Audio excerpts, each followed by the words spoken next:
Chairman Pathian Nena kan hun min han saktu Upalarin Chana Block Zone Secretary MPCC President Zaum Tak Ulan Sota, MPCC Treasurer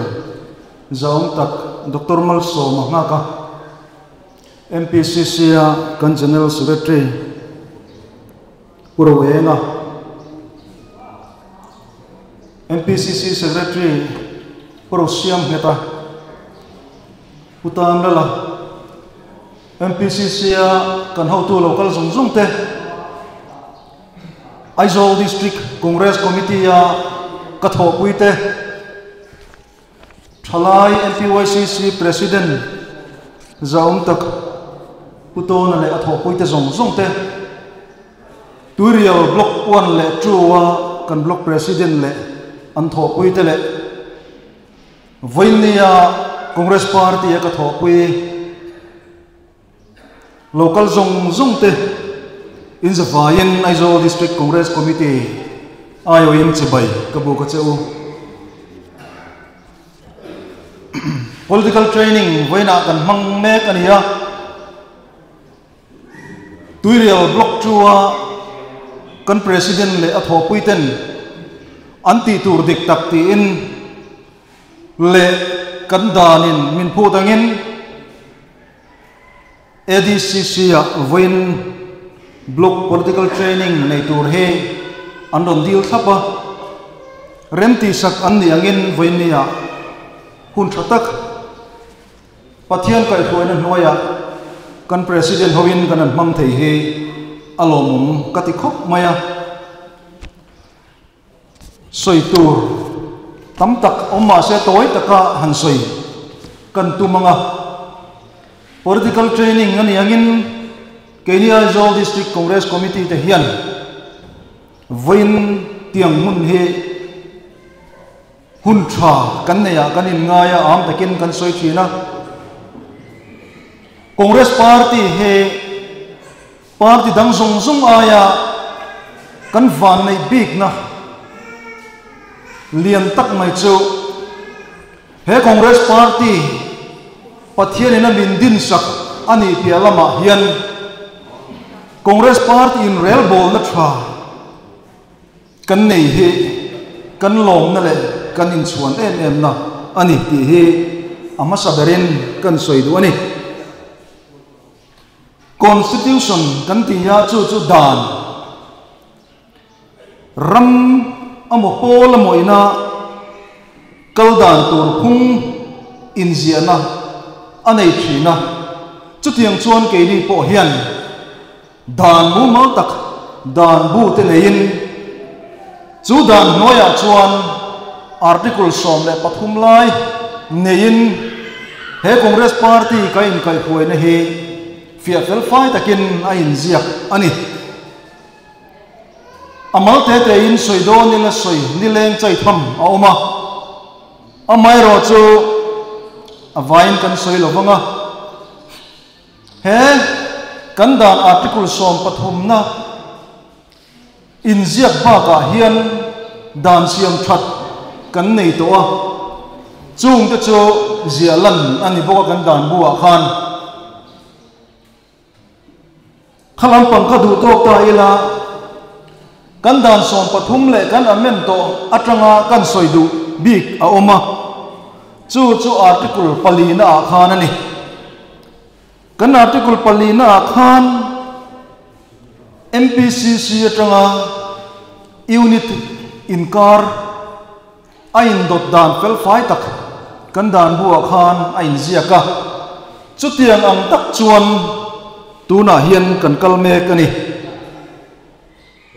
ten article pangana khan in khom puila in mu khom chungchang le adang te kha fia takina ron ziak boka kum khata voi khatal in mu khom atul dan te chutiang ina dan ina min put dan te aron ziaka ten DCC rem tu puina in chung ba ka chuan special block conference nei min phal sak thu te po ziak ani bokani chuan unit committee he thathum dana voi khatal nei tur ani voina local khom unit suai tu te hian thathum dana amo ai tam thatin amo thakata voi ni voi thum nei te po inom mai theya ni china khan block report kan ngai tha block committee te le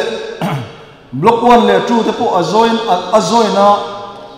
committee te po kha in lo nei nual to ti te po kan lo hria alo mom khop mai chuan article pakwana khan kan dan kan tram ain zia ka MPCC kum thum ADCC kum nei kum thum BCC kum nei unit kum khat ti te kha ain zia ani chuan AICC atanga unit inkar hi thui de wangin langma se akhoi committee ma hi bokan thiang lo ani unit committee in vui vai na le har sat na in ne ya ADCC amo MPCC amo melret ka nei tha ti wang ri ngotin group amo block amo bokan in vui thu amo in har sat na ma kain dom thlen kha athiang ngot lovani unit chuan in har sat na kha in area group om chuan group a in thlena group in a chin fel thelo chuan block in a chin fel thelo chuan ADCC na chin fel thelo chuan MPCC ya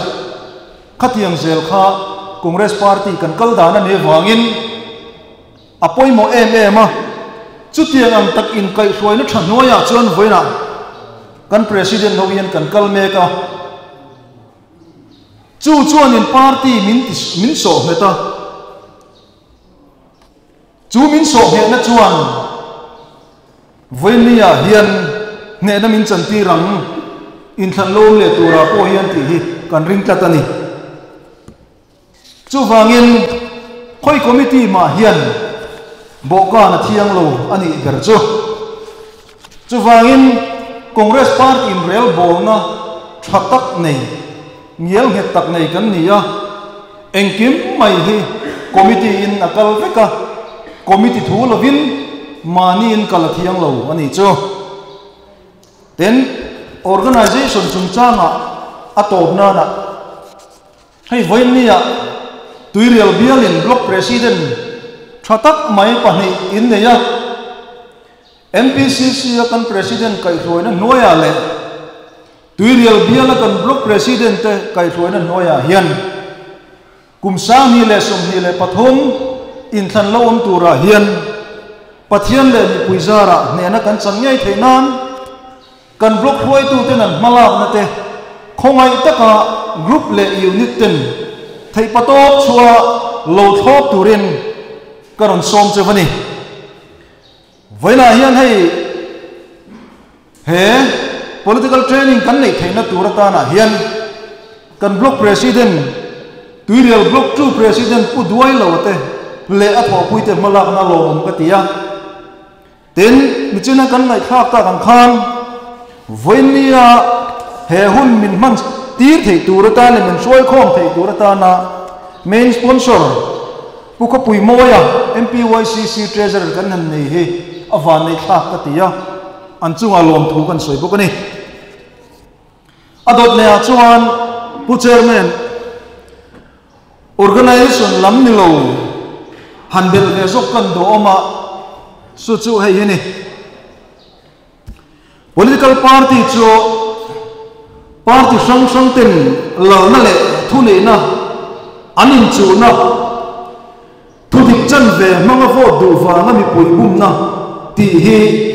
mi tam tak ril ruwa alo lam thin ni nan soi eng po ni se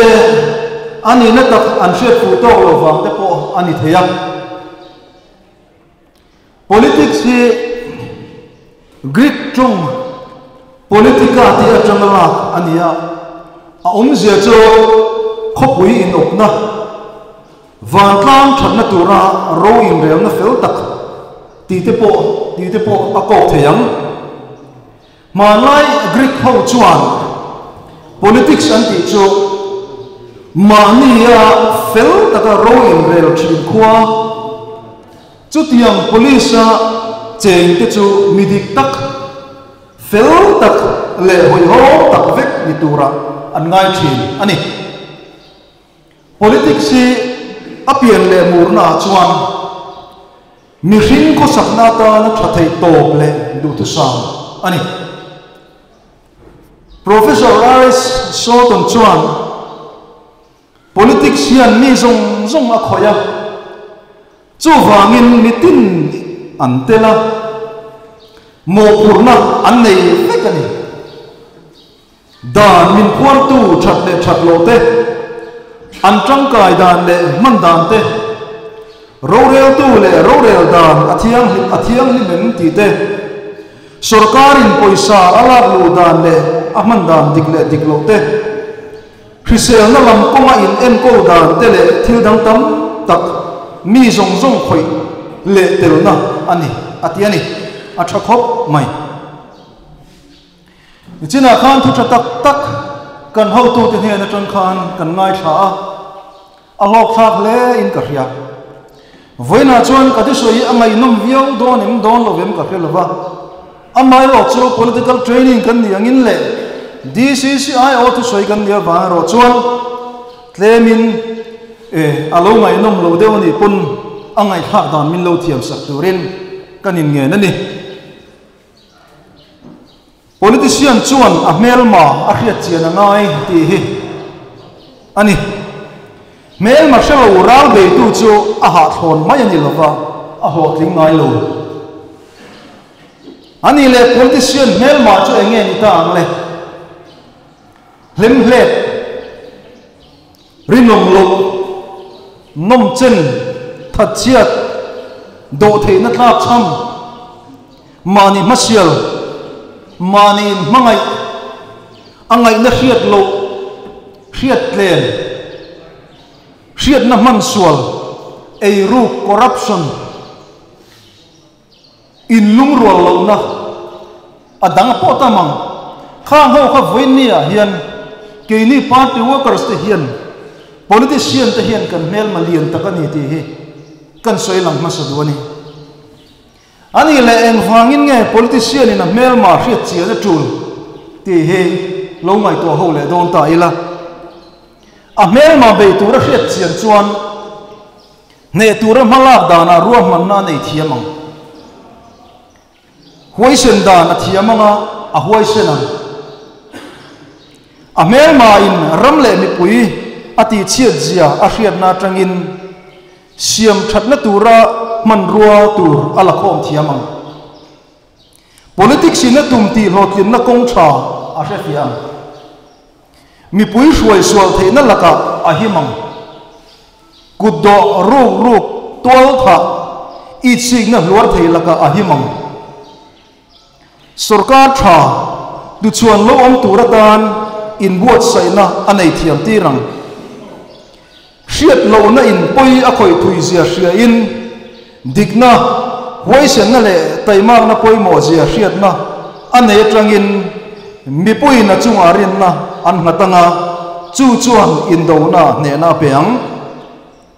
ramle mi pui tan in na kong asial sial thiam tir tu aniang apoi mo khopin ka khia keima chuan adot le chuan chutiang ang hriat chian na lo nei to tu politician te nuna eng hlok na nge lo hling ta king tu te khian zong chuan pathian min nei zol ti ranga Christian nun zadik le moi aneyang min tha tu kan pi le pu te nun zamoi min zir chua ti rang tumru na tuar chel na ruwa man thiam na le inel na thiang hlim kan ne yang mani aya kan rong bol sak ram tu na min nei tam ti rang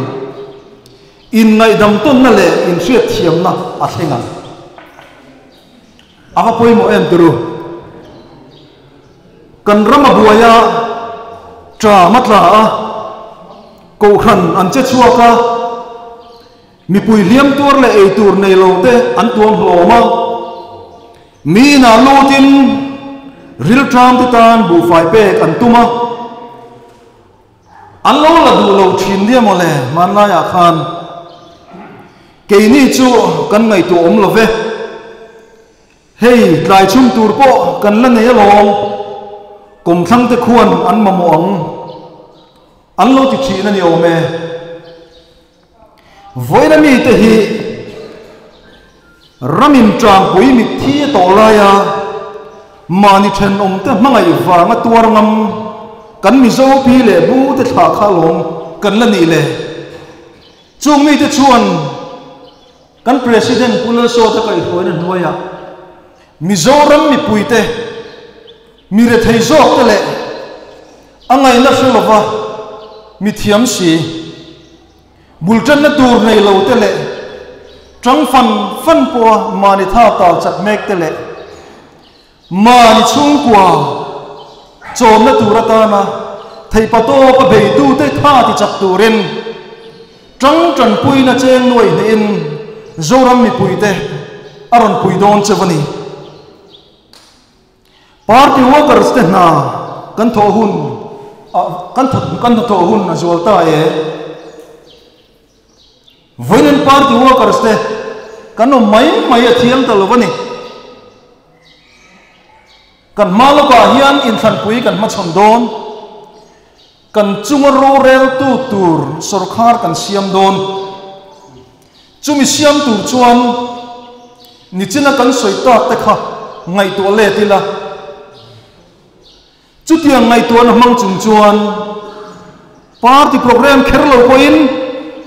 thenom khovenga te lengin ban party thil tum le party mason te party mason na te soi puila kan party flagship mo kan thil tum te kha ishil fiang u tu noi ro la in nai tlom takin campaign ni la van tlang na le ko khana thei to choi la party khoi tu te thu ngai chang chungin taimak le thoi na nen thokila sum thiu ti theina ni lova ro rel na tha siam turin ma ni atangin tranila pathian mal songla rilu thiang hin nen ti hi kain cha du ni mahatma gandhi chuan ho tu chuan kal ro atia shoi tu ro chuan min zui ro ati thin har sat na huna po beise na bolo chu shoi tu thatak ani ramtan hian kamit tui voi tamaluang asin ma se in humai mi alo tin mahatma gandhi hian he india ram ro pui tak he ram zalen na turata na lo be na hian alo experience to niamale ro pui ka ti khop mai jin elio ta chuan ama du thanna pathian ne na hatu chu pathianin a thaber a than sak thin atiani voine hian party workers te hian kan du thanna chu pathian lom zong ni sela chu pathian lom zonga ama ne na du thanna kan than chuan voine kan kal chan kan tum ti lo tung tu rian chung lama kan pathian hian min ti lo thin sakang ti hi iring hel wangu ingai to chengangu tia to plama kan in cha du chu christian in ti te hian miro huile ho sa sar zo kan tuma wangin anti sual kan hriat te po kan haider le thinem in ngai to ngu kan du zom tak sum manga min thlem hun a thleng lo wang ti a soi theilo chumi huna I thuthluk na chuan iram le nam ti chuan lom le tur te hun a hrilang ngai to chiang a wo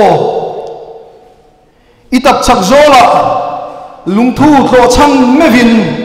poisa nen tu te mo ima chon hun alo thleng ani chuan iram le nam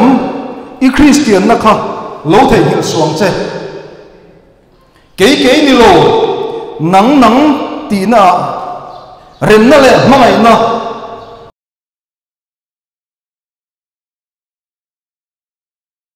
lung rual na tho ho na a thleng thin ava pathian thu em kalome